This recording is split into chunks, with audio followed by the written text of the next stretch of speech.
Hello, welcome to Simple Answers.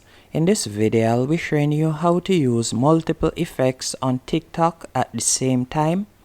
The first thing you will need to do is open TikTok.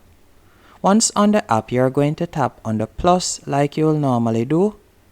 And from here, you can choose to either record a video or you could tap on upload as I'm about to do.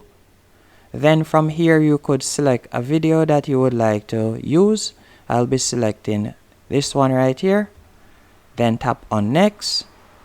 After you have recorded or you have uploaded your video, you are going to tap on effects. It's the third option from the top right hand corner.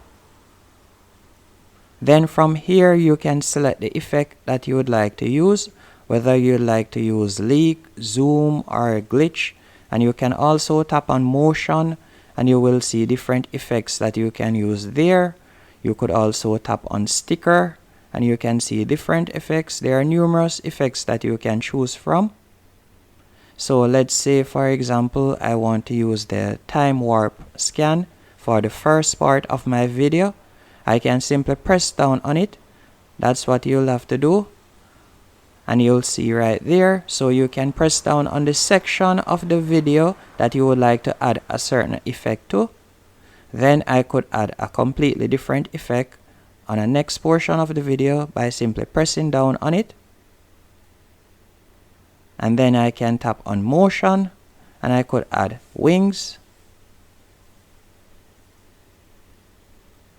Then I can tap on save in the top right hand corner. Now you can see right there, there are 3 different effects on this video. Hope you found this video helpful and informative. If you did, be sure to hit the like button and subscribe, and thank you for watching.